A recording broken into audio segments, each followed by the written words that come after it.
大家好，这一期视频我想讲一下，如果你新买了一个 iPhone，如何平滑的从旧手机过渡到新手机，以及新手机应该做哪一些设置能够让手机更好用，以及 iOS 系统，无论你是老用户还是新用户，它里面有哪一些比较小众不为人所知的功能，但是非常实用，我打算挑几个出来一一讲解一下。旧手机换新手机其实有很多事情要做的，比如说我这个以旧换新，我要做一些相册的导出、文件的备份，还有一些设备的解绑，尤其是我要在规定的时间内把旧的设备交出去，所以这些事情一定要提前做好。所以这个视频无论是老用户还是新用户都比较值得一看，因为每一条都是我自己精心总结的。如果你想看一下目录，你可以看视频的说明区，直接点时间戳跳转。先讲重要的事情，第一，你要去相册里找到自己的照片和视频，导出到新手机或者导出到电脑都可以。这里不建议存到云端，因为免费用户只有5GB 空间，根本存不了那么多照片和视频。除了导出相片和视频，还要查一下语音备忘录，也就是录音，有没有录一些比较重要的东西。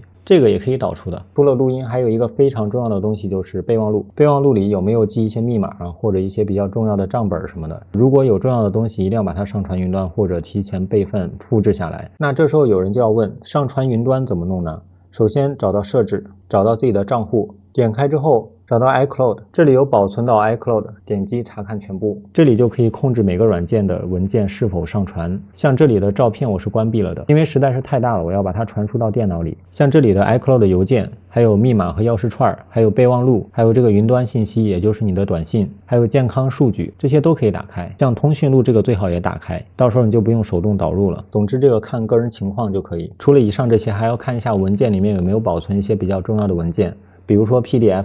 曾经你在群里下载了，但是这个群里它已经清除了历史，你没有办法再从云端下载了，它只有在你的本地。那么这时候你一定要把它从手机里导出，备份一下。点击文件打开之后，找到相关的文件，然后把它导出就可以。我这里没有什么文件，我就不演示了。这个导出你可以根据自己的个人情况，你可以直接点隔空投送，投送到新的 iPhone。你也可以像我这样，我是喜欢用新手机从零开始用的，所以我使用了一个软件叫 Local Send。Local Send 这个软件可以把你的本地文件通过局域网传输到电脑或者别的手机之上。但这里你要注意，如果你拍的是实时动态的照片，就是那种有2-3秒动态影像的照片，如果你通过 Local Send 发送到电脑或者别的手机，那么它就变成静态的了，所以最好还是用苹果的隔空投送。在换新手机之前，如果你之前绑定了 Apple Watch， 那么先解绑你的手表还是挺有必要的。首先在旧手机找到这个 Watch， 然后找到所有 Apple Watch， 然后点击你现在配对这个表盘的详细信息。点开之后，下方有一个取消配对 Apple Watch，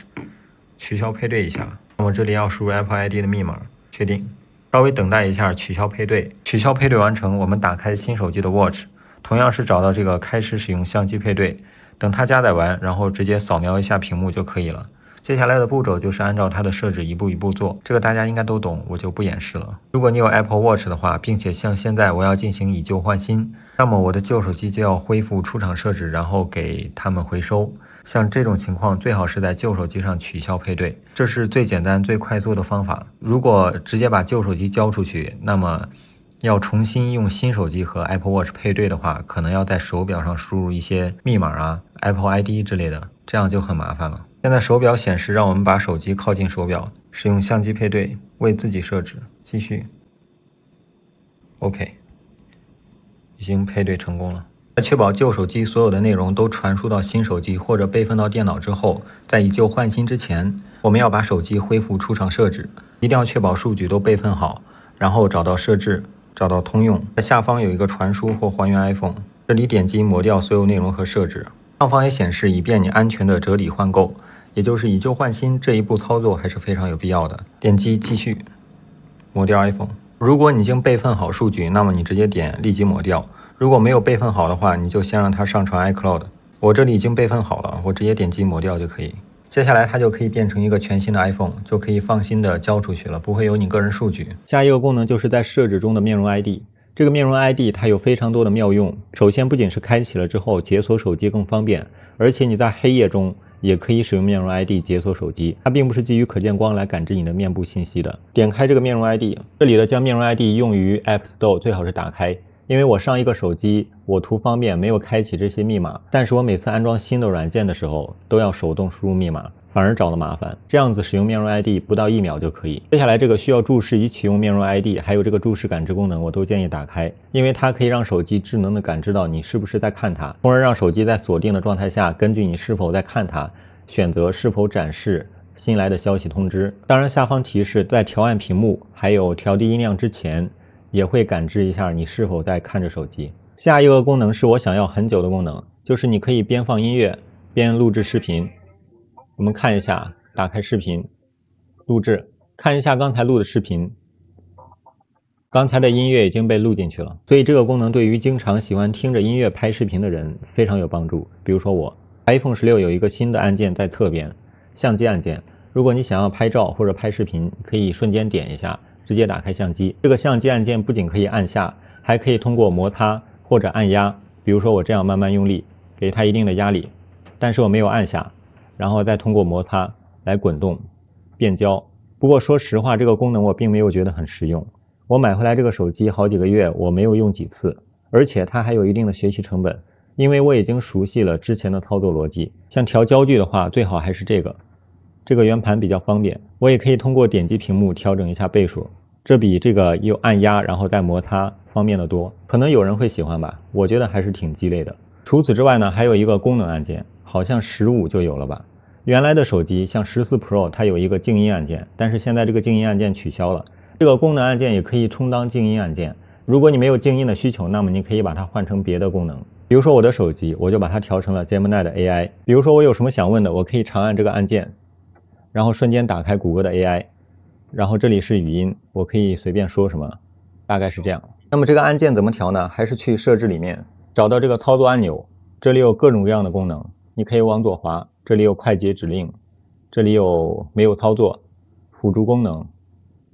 这里有选取功能，这里面有非常多的选项，这里还有放大器，这里还有翻译。这个翻译其实也不错，如果你经常在国外需要翻译的话，那么现在长按它就是翻译，而且它还能读出来，所以说可以把它作为一个和外国人交流的这么一个工具吧。这个是集成在系统里的翻译，并不需要安装别的软件。除了翻译，这里还有识别音乐，这个识别音乐也是集成在系统里的。因为版权原因，这个识别音乐我就不演示了，你可以自己试一下。这里还有语音备忘录，可以录音，比如说你有一些紧急情况可能需要录音，对吧？还有这个手电筒，还有相机，相机已经有一个相机按键了，这个我觉得不用设置，这是专注模式。静音模式，静音模式也有的，所以它就相当于把原来的静音按键变成了一个可以自己调控的这么一个功能按键。我的 Gemini AI 是怎么调的呢？我是找到这个控制，然后找到相关的菜单，然后往下滑，找到 Gemini。这个 Gemini 有很多选项，我选择了打开麦克风，还有很多其他选项，像别的 AI 像 Kimi 也有，不过就一个，还有这个 Shadow Orchid 打开 VPN， 这个可以自行探索，这个玩法是非常多的。下一个功能非常实用，如果你是专业的影像工作者，你要拍一些 log 视频或者别的专业视频，通常需要占用的空间比较大，然而手机它的存储空间非常有限，这时候就可以外接硬盘。这里我给一个苹果官方的数据，如果你想要拍 4K 120帧的视频，你需要连接一个硬盘，理论速度达到440兆币每秒才可以这么做，所以选择硬盘的时候一定要看清楚。其实 iPhone 拍视频的能力算是非常好了，在手机里应该能够排到第一的位置。下一个功能就是关闭空间音频，因为 iPhone 16它更新了一个录制视频的时候可以录制空间音频，这个空间音频录制完之后在 iPhone 上自己播放是非常好的，它有一个空间音频的效果。但如果你要录制完之后用来视频剪辑的话，那么一定要关掉，因为现在很多软件都不支持这个空间音频，到时候听到的声音就怪怪的。这个事情我个人实践过，确实声音不太对劲。影视飓风的 Tim 也讲过这个事情。那么怎么关闭呢？找到设置，找到相机，找到这个录音，把这个空间音频改成立体声，这样就可以了。那么下一个比较重要的注意事项就是 iPhone 不要用安卓或者大功率充电，像这样的安卓充电器还有数据线有可能和 iPhone 不配套，它有可能会把 iPhone 的充电口烧坏，如果烧坏了那个，可能这个手机就不能用了，连换都不能换。你可以去抖音上搜一下，有很多人这么充电把手机充坏了，然后手机就报废了。它的数据线买手机的时候应该会赠一个，它的充电器的话，如果你有 iPad， 它可能会给你带一个充电器，你可以用那个。如果没有的话，最好是去苹果官网或者官方旗舰店买一个充电适配器。像我这个苹果的充电适配器就是 iPad 自带的，我没有去官网买，但是这个也可以。这些东西都不是消耗品，要买的话最好买一个好的，不要因为这个小东西造成一些火灾啊，或者把手机冲坏，这样就得不偿失了。下一个功能可以在你遇到危险，或者说听到一些警报声、一些紧急情况，可以让手机做出相关的动作，比如说给你打电话通知你，这样的功能非常实用。这个功能就是声音识别，找到设置，找到辅助功能，在下方有一个声音识别，默认是关闭的，把它打开，然后这里的声音可以自己选择，火警、警笛还有烟雾报警器，这个自定义警报声可以自己录制，还有猫叫声、狗叫声。我觉得比较实用的是这个敲门声，还有像这样的咳嗽声音，还有叫喊声，还有婴儿啼哭，可以用它来监测婴儿啼哭还有咳嗽之类的。不过苹果系统也说了，这个功能不应该用来依赖可能导致伤害、受伤高风险的环境或紧急情况，这个功能可能不是那么可靠，不能把它当成一个万全之策。但据我使用下来，我觉得还是比较好用的。其他的声音我模仿不了，我就模仿一个咳嗽声音吧。打开，然后提醒铃声可以自己设置，我这里设置了一个反弹，我来试验一下。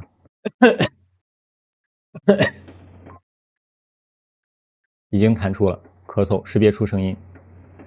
还是挺灵敏的。这里的声音识别我们可以把它转化为别的，比如说识别到一个咳嗽声或者叫喊声，然后给一个固定的人打电话。要实现这个功能，我们只需要找到快捷指令，点开快捷指令之后，在下方找到这个自动化，然后找到这个新自动化，再往下滑，找到声音识别，这里点击立即运行就可以，这个不需要通知。声音选取，我们这里选择咳嗽声吧，这个咳嗽声利于我们做实验。完成，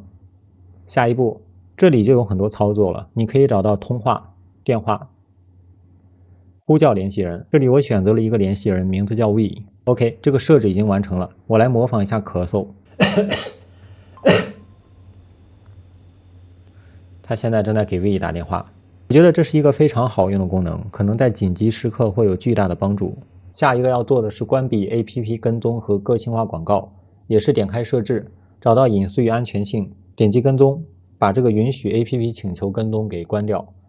任何 APP 都不要让它跟踪。滑到下方，这里有个 Apple 广告，点开，把这个个性化广告关闭。下一个要关闭的就是 App Store 的一些相关设置。相信你在用软件的时候，经常会遇到一些要你评分之类的弹窗，这个就是 App Store 捣的鬼。我们可以找到最下方的 APP， 点开这个 App Store， 把这个 APP 下载还有这个 APP 更新都给它关掉，不要让它自动下载，不要让它自动更新。同时把这个蜂窝数据的自动下载也关掉，在下方关闭 APP 内评分及评论，这样就不会有那个弹窗了。然后再关闭这个卸载未使用的 APP， 因为我不用的软件应该也没有占多少，所以这个自己酌情而定吧。下一个要设置的是后台应用刷新，同样是在设置里找到通用后台 APP 刷新，这里把一些自己常用的软件打开就可以，比如说微信或者一些即时通讯软件，还有一些导航软件，比如说高德地图、百度地图等等。如果你即使关闭微信的后台应用刷新，你仍然能收到消息，因为苹果手机的推送机制不太一样。接下来一个技巧是隐藏 APP，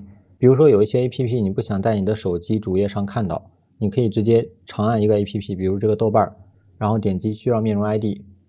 这里隐藏并需要面容 ID。这里显示除了设置等几个地方，此 APP 将不再在 iPhone 上显示，而且需要面容 ID 或者密码才能显示打开 APP 或者使用 APP，或者通过 APP 使用 Siri， 而且它会隐藏在你的 APP 资源库里，它是模糊的 APP 外观。我们可以试一下，隐藏，豆瓣就不见了。我往右滑找到 APP 资源库，然后在下方这里有一个已隐藏，点开，只有通过面容 ID 才能解锁。如果不通过面容 ID， 这里就是一片模糊。再点一下，解锁了。想取消也很简单，长按豆瓣，然后无需面容 ID， 点击移除面容 ID 之后，但是没有发现豆瓣回来，这时候有的人就不知道怎么恢复了。我们只需要在搜索框里搜索豆瓣，长按豆瓣，这里有一个添加到主屏幕，现在它就回来了。不要隐藏了，不知道怎么弄回来。很简单，接下来要做的是关闭系统的自动更新。首先找到设置，找到下方的这个通用，找到软件更新，自动更新点开，把这个 iOS 更新给它关闭，这个安全响应与系统文件最好是打开，因为它是更新一些安全补丁之类的。这个 iOS 更新给它关闭，这样子它就不会自动更新了，它会需要你手动更新。一般来说，你的手机版本比较老旧的话，就不要更新了。更新新系统的话，有可能会卡，因为新系统它是为了新手机设置的，所以可以一直保持以前的系统。下一个要做的设置也是被大家诟病很久的，比如说你在用手机的时候误触一下，它直接降半旗了。就这样子非常烦。这个怎么关闭呢？首先找到辅助功能，找到下方的这个触控，把这个便捷访问关掉就可以。这个隐藏的很深一般人都找不到。我们再试一下，像这样它就不会再降半旗了。下一个相册的设置，最新的手机最新系统它的相册非常的凌乱，各种各样乱七八糟的。我还是喜欢以前系统的相册比较纯粹。那么怎么恢复呢？首先找到右上角的这个小人头像。把下方这个显示精选内容，还有这个显示节假日活动都给它关闭，然后把它擦掉。往下滑，滑到最下方，这里有一个自定义与重新排序，把这些自己不想要的都关掉。比如说，我只想要一个相簿，可以把最近的日子、人物、固定精选集，所有的这一切都关掉，这样子就清爽多了，它就只有一个我的相片和视频了。我没有做这个设置之前，我拍了几个照片，然后整个屏幕都是重复的照片，然后都有各种各样的不同的头衔、不同的标签，非常的凌乱。下一个就是定位服务，同样是找到设置，找到隐私与安全性，找到这个定位服务，可以看一下每一个 APP， 最好是把它改成永不或者使用期间，这个根据自己的情况酌情而定，我就不单个说了。但是这里有一个设置一定要关一下，往下滑，滑到最下方，找到这里有一个系统服务，然后还是滑到最下方。这里有一个重要地点，识别一下面容 ID， 打开之后把这个重要地点关掉，因为这个重要地点它会消耗你的电量，并且会泄露你的隐私。同时把下方的这个清除历史记录清除一下 ，OK， 这样它就不会记录到你的家或者你的固定的公司在哪里了。下一个就是默认搜索引擎，我们都知道这个 Safari 浏览器是一个苹果默认的浏览器。如果你的手机可以科学上网，那我建议你把它的搜索引擎改成默认的谷歌或者别的，不要用默认的百度。打开设置，找到下方的 APP， 找到这里有一个 Safari 浏览器，点开搜索引擎，把它改成谷歌或者改成别的什么你希望用的。下一个要讲的是键盘。当你在输入的时候，你发现你的键盘会有非常多的乱七八糟的键盘，但是你根本就用不上。像我只用简体拼音，还有一个英文的输入法，我不用9宫格。不管怎么样，你可以把一些自己不用的键盘删除掉。这个怎么删除呢？还是找到设置，在通用里面找到下方有一个键盘，点开上方的这个键盘，可以把自己不需要的删掉，或者说你可以添加一些自己需要的键盘。这里我就保留2个。下一个功能是在右上角这些功能按键，像这个听歌识曲，还有这个语音备忘录，这个用来随时录音是非常方便的。如果你想编辑相关的功能按钮，你可以在空白的地方长按，然后点击下方的添加控制，或者这里有一个删除，点击这个减号就可以删除控制。这个可以根据自己的需要个性化的设置一下。这里有一个像耳朵的按钮，这个是听觉按钮，这些白噪音、背景音是集成在系统里的，你也可以直接点击亮噪音。哎，怎么没有声音啊？点一下这个，这里还有雨声，还有海洋的声音，还有火苗的声音，非常好的白噪音。可以睡觉的时候听。新的 iOS 系统更新了不少东西，这些功能我挺喜欢的。下一个很重要的我要告诉你的事情就是，你新买的 iPhone 它会送你3个月免费的 Apple Music， 但是你要尽快领取，它有期限的。买回来之后几个月之内尽快领取。那么怎么领取呢？直接打开 Apple Music。正常的话，如果你第一次购买会送你1个月，但是你买了新的 iPhone 设备，它会送你3个月。在 iPhone 上听音乐，我还是建议你用 Apple Music。因为只要你付费了之后，它没有一些乱七八糟的会员广告，也没有一些付费才能听的专辑，非常的纯粹，打开就是听音乐，没有别的干扰。而且如果你以家庭为单位购买的话，还会非常便宜，何乐而不为呢？下一个我要讲的是辅助功能，可以让你点击屏幕一下，它可以自动帮你刷抖音。找到设置，点击辅助功能，点击触控，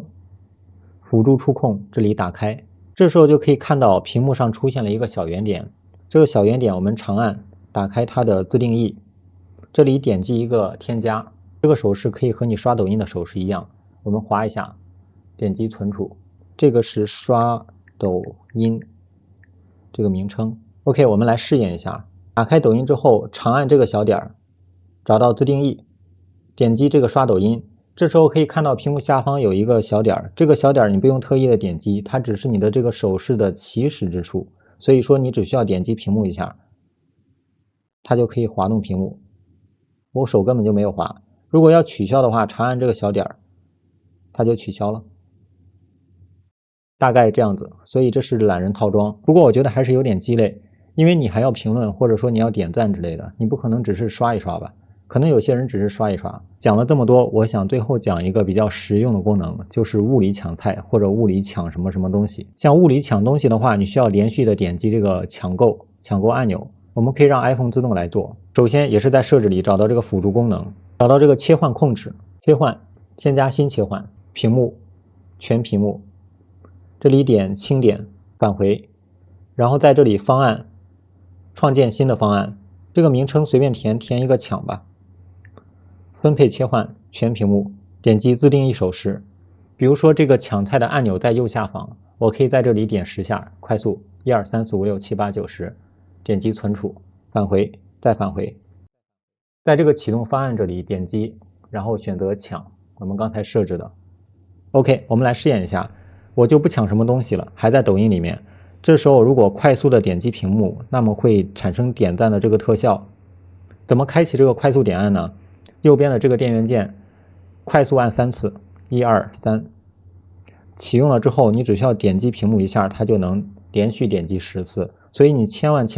不要点多了。我有一次录入了一个我快速点击50次的，然后我之后开启了这个切换控制之后，我又快速的点击了屏幕好几十次，那么它这个点击量就是好几十次乘以50次，然后你想想有多少？如果它没有自动点击完，你按什么都是退出不了的，所以你一定要谨慎做这个操作。关闭也非常简单，还是快速按3次，1、2、3